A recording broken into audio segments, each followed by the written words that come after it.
સીતારામને જય શ્રી કૃષ્ણ બધાની સ્વાગત છે તમારું મારા રંગેલા ભાલની રસોઈમાં। આજે આપણે બનાવીશું ટેસ્ટી એવો પાવ રગડો, જે જોતા જ મોઢામાં પાણી આવી જાય એવો રગડો આજે આપણે બનાવીને તૈયાર કરીશું। જો આજનો વિડીયો તમને પસંદ આવે તો તમારા ફ્રેન્ડ્સ અને ફેમિલીમાં શેર કરવાનું ભૂલતા નહીં। ચેનલ પર નવા હોય તો ચેનલને સબસ્ક્રાઈબ કરી દેજો અને કમેન્ટ કરીને જરૂરથી જણાવજો કે આજની રેસીપી કેવી લાગે।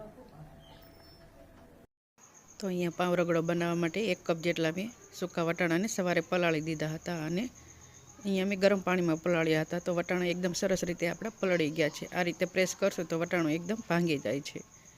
तो हवे एने आपणे बाफी लेवाना छे। तो अँ मैं 2 થી 3 पाणीथी धोई लीधा हता। तो ये पाणी आपणे कुकर में एड करी लईशुं वटाणा साथे ते। तो अँ मैं 3 बटेका ने छाल उतारीने मोटी साइज में कट करी लीधा छे। ए पण आपणे वटाणा साथे ज बाफवा में एड करी लईशुं अने वटाणा अने बटेटा डूबे एटलुं आपणे थोड़ुंक उपरथी पाणी एड करीशुं। तो अहींया मैं थोड़ुंक 1 ग्लास जेटलुं बीजुं पाणी एड करी लीधुं छे। तो हवे तेमां अर्धी चमची हळदर अने वटाणा अने बटेटाना भागनुं आपणे अत्यारे ज मीठुं एड करी लईशुं। तो हळदर अने मीठुं सरस रीते आपणे मिक्स करी लईशुं अने एने ढांकण ढांकीने आपणे 2 सीटी करी लेवानी छे। तो कुकर ने आपणे गैस पर चढ़ावीने एनी 2 सीटी करी लेवानी छे। तो 2 सीटी थई गई छे ने बटेटा अने वटाणा आपणुं सरस रीते चढ़ी गयुं छे। तो तमे जोई शको छो एकदम सरस रीते चढ़ी गयुं छे। तो हवे बटेटाने आपणे थोड़ाक मेश करी लईशुं। तो चमचानी मददथी आपणे बटेटाने थोड़ाक मेश करी लईशुं। एकदम झीणा मेश नथी करवाना, थोड़ाक आखा पाखा ज आपणे एने रहेवा देवाना छे। तो बटेटाने आपणे थोड़ाक मेश करी लीधा छे। कंईक आ रीतनुं आपणे मिश्रण तैयार कर्युं छे। तो हवे एमां जोईता प्रमाणमां आपणे पाणी एड करीशुं। तो अहींया हूँ जोईता प्रमाणमां पाणी एड करीश। अहींया तमारे रगड़ो जेटलो जाडो पातळो राखવો હોય એ પ્રમાણે પાણી એડ કરી રાખવાનું। तो अहींया हूँ एकदम पातळो ज रगड़ो राखीश, जेथी करीने पाव रगड़ामां एकदम सरस रीते रगड़ो आपणो पावमां उतरी जाय। तो आ रीतनुं मैं राख्युं छे। तो हवे वघार माटे मैं अहींया कढ़ाईमां मोटी 2 चमची जेटલું तेल एड કરી લઉં છું। तेल गरम थाय एटले एमां अर्धी चमची जेटલું આપણે जीरुं एड करीशुं। जीरुं संतळाई जाय एटले एमां चपटेक આપણે हींग एड करीशुं અને 2 तीखा मरचां एड કરી લઈશું। लसण અને आदुनी पेस्ट एड करीशुं अर्धी चमची जेटली। एनो स्वाद अहींया खूब ज सरस आवशे। तो सरस रीते આપણે એને તેલમાં મિક્સ કરી લઈશું। मिक्स करीने एनी कचाश दूर थाय त्यां सुधी આપણે अर्धी मिनिट माटे એને સાંતળી લઈશું।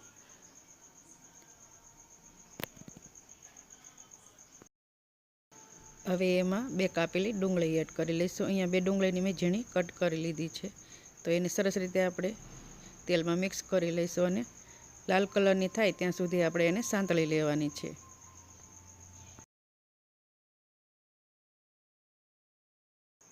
तो ढांकीने आपणे एने थोड़ीक संतळावा दईशुं। तो डूंगળી आपणी संतळाई गई छे अने थोड़ीक लाल पण थई गई छे। तो हवे एमां आपणे 2 कापेला टमेटा एड करी लईशुं। अहींया मैं 2 टमेटाने झीणा कट करी लीधा छे। ए एड करीने सरस रीते आपणे डूंगळीमां मिक्स करी लईशुं अने ढांकीने आपणे एने थोड़ाक टमेटा सॉफ्ट थाय त्यां सुधी थवा दईशुं। तो टमेटा आपणा सॉफ्ट थई गया छे। डूंगળી અને टमेटा बंने आपणुं एकदम सॉफ्ट थई गयुं छे। तो हवे एमां आपणे मसाला एड करी लईशुं। तो हळदर अने मीठुं तो आपणे पहेला एड करेલું છે। तो अहींया हूँ 1 चमची जेटલું लाल मरचું पाउडर एड करीश, अर्धी चमची गरम मसाला पाउडर अने 1 चमची धाणा जीरुं पाउडर एड करीश अने ग्रेवीना भागनुं आपणे मीठुं एड करीने सरस रीते मिक्स करीने आपणे एने थोडुंक સાંતળી लईशुं। तो मसाला आपणा सरस रीते સંતળાઈ ગયા છે। तो हवे एमां आपणे रगड़ो एड करी लईशुं अने एड कर्या बाद आपणे एने सरस रीते मिक्स करी लईशुं।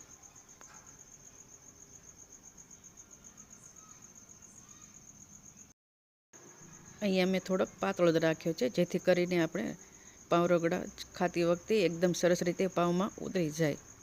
तो हवे एमां आपणे 1 લીંબુનો रस एड करीशुं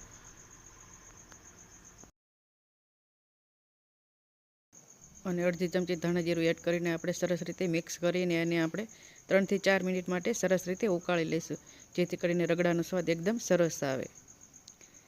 તો 3 થી 4 મિનિટ જેટલો સમય થઈ ગયો છે અને આપણો રગડો એકદમ સરસ રીતે તૈયાર થઈ ગયો છે। તો હવે આપણે પાવ રગડાની ડીશ તૈયાર કરી લઈશું અને ગેસને બંધ કરીને ઉપરથી આપણે થોડીક કોથમીર એડ કરી લઈશું। તો પાવ રગડો બનાવવા માટે મેં અહીંયા પાવ લઈ લીધા છે। તો તમારે જેટલું રગડો બનાવવો હોય એટલા જ પાવ તમારે વાપરવાના, નહીંતર વધારે તમે બનાવી રાખશો તો પાવ રગડો એકદમ સોફ્ટ થઈ જશે અને ખાવામાં મજા નહીં આવે। તો અહીંયા અત્યારે આપણે એક જ ડીશ બનાવીશું, તો એના માટે આપણે એક જ પાવ લેવાનું છે, બીજાને સાઈડમાં મૂકી દઈશું। તો પાવ રગડો બનાવવા માટેની આપણે સામગ્રી જોઈ લઈએ। તો અહીંયા મેં ખજૂર આંબલીની એકદમ સરસ મજાની ખાટી મીઠી ચટણી ગોળવાળી બનાવી લીધી છે, જે રગડામાં ખૂબ જ સરસ લાગશે। અને તીખી ચટણી બનાવી છે મેં લસણની, જે તમારે જોઈતા પ્રમાણમાં એડ કરવાની, જેટલો પાવ રગડો તમારે તીખો કરવાનો હોય એ પ્રમાણે। 2 ટામેટાને ઝીણા કટ કરી લીધા છે, સેવ લીધી છે, દાડમના દાણા, કોથમીર અને અહીંયા મેં ખારી સિંગના દાણા લીધા છે। એની જગ્યાએ તમે મસાલા સિંગ અથવા તળેલા સિંગ દાણા પણ લઈ શકો છો। અને અહીંયા મેં રગડો લીધો છે, જે આપણે અત્યારે બનાવ્યો એ। તો આપણે ડીશ તૈયાર કરી લઈએ। તો અહીંયા એક પાવ લીધું છે, એને આપણે ઝીણા કટ કરી લઈશું। અહીંયા તમારે જેટલા ડીશ બનાવી હોય એ પ્રમાણે તમારે પાવ લેવાના છે અને આ રીતે ઝીણા ટુકડા કરીને એક ડીશમાં એડ કરી લેવાના છે। હવે ઉપરથી આપણે રગડો એડ કરીશું। સરસ રીતે પાવ ઉપર આપણે 2 થી 3 ચમચા જેટલો રગડો એડ કરી લઈશું, જેથી કરીને સરસ રીતે પાવમાં ઉતરી જાય। તો હવે એમાં ઉપરથી આપણે થોડીક સિંગ એડ કરીશું। અહીંયા બધી જ વસ્તુઓ તમને પસંદ હોય એ પ્રમાણે એડ કરી લેવાની। તો હવે ઉપરથી ટમેટાં એડ કરીશું, ઝીણી કાપેલી ડુંગળી એડ કરી લઈશું। અહીંયા ડુંગળીની મેં સાઈડમાં મૂકી દીધી હતી, એટલે હું તમને બતાવી ભૂલી ગઈ હતી। દાડમના દાણા એડ કરીશું અને ઉપરથી આપણે થોડીક લાલ ચટણી એડ કરીશું। અહીંયા તમારે જેટલું તીખું ખાવું હોય એ પ્રમાણે એડ કરી લેવાની। અને ઉપરથી આપણે ખજૂર આંબલીની ખાટી મીઠી ચટણી એડ કરીશું, જેથી કરીને એનો સ્વાદ ખૂબ જ સરસ આવશે। અને ઉપરથી આપણે ફરીથી થોડોક રગડો એડ કરી લઈશું। હવે ફરીથી ઉપરથી આપણે થોડીક આંબલી ખજૂરની ચટણી અને થોડીક લાલ ચટણી એડ કરી લઈશું। ફરીથી થોડાક ટમેટાં અને થોડીક આપણે ડુંગળી એડ કરી લઈશું અને ઉપરથી આપણે સેવ એડ કરી લઈશું અને ઉપરથી આપણે થોડીક કોથમીર એડ કરી લઈશું। તો આપણે સરસ મજાની પાવ રગડાની ડીશ બનીને તૈયાર છે। જોતાં જ મોઢામાં પાણી આવી જાય એવી આપણી ડીશ બનીને તૈયાર થઈ છે। તો આ રીતે એકવાર જરૂરથી ટ્રાય કરજો અને વિડીયો પસંદ આવે તો તમારા ફ્રેન્ડ્સ અને ફેમિલીમાં શેર કરવાનું ભૂલતા નહીં।